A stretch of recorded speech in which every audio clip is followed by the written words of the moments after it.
আজকাল যদি কাউকে ভিডিও গেমের কথা জিজ্ঞেস করা হয়, হয়তো সে free fire, PUBG, call of duty অথবা স্মার্টফোন বা কম্পিউটারের হাই রেজুলেশন কোনো গেমের নাম বলবে। কিন্তু যে গেমগুলো একসময় এই বিবর্তনের পথ তৈরি করেছিল, সেই 90 দশকের গেমগুলোর কথা মনে আছে কি? যদি না থাকে, চলুন আপনাকে একটু অতীতের পথে নিয়ে যাই।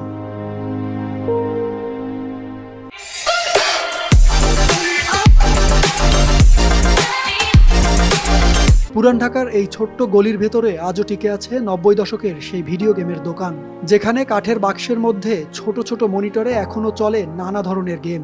একসময় যেখানে লাইন ধরে অপেক্ষা করতে হতো গেম খেলার জন্য, সেখানে এখন ভিড় তো দূরের কথা, দু একজন কিশোর খুঁজে পাওয়াই দুষ্কর।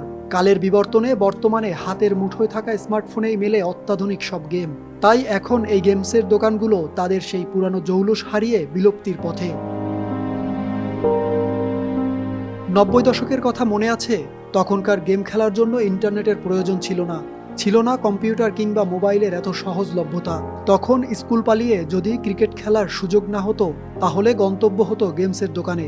মাত্র 1 টাকার কয়েনে মিলে যেত বিভিন্ন রকমের গেম খেলার সুযোগ। আর সময়টা ছিল যতক্ষণ না গেমের নায়কের লাইফ শেষ হচ্ছে। লাইফ শেষ হলেই আবার নতুন করে শুরু। সেই সময়ের সবচেয়ে জনপ্রিয় গেমগুলোর মধ্যে ছিল মোস্তফা, যার আসল নাম ক্যাডিলাস অ্যান্ড ডাইনোসরস। 1993 সালে জাপানিজ উপন্যাস জেনোজয়িক টেলস অবলম্বনে তৈরি এই গেমটি 90 দশকের শিশু কিশোরদের কাছে ছিল এক কিংবদন্তি। যারা 1 কয়েনে মোস্তফা গেম ওভার করতে পারত, অন্যদের চোখে তাদের মর্যাদা ছিল এভারেস্ট জয়ীর।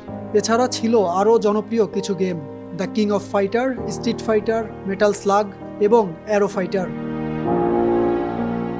আজকের দিনে আর এসব গেম কেউ খেলে না, কিন্তু পুরান ঢাকার এই দোকানে এখনো টিকে আছে সেই পুরনো দিনের গেমগুলো।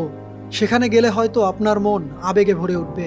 হাই রেজুলেশনের গেমগুলো হয়তো আজ আমাদের আরও প্রাণবন্ত অভিজ্ঞতা দেয়, কিন্তু 90 দশকের সেই গেমসের দোকানে দীর্ঘ সময় ধরে বন্ধুরা মিলে দাঁড়িয়ে গেম খেলার আনন্দ কি আর ফিরে আসবে?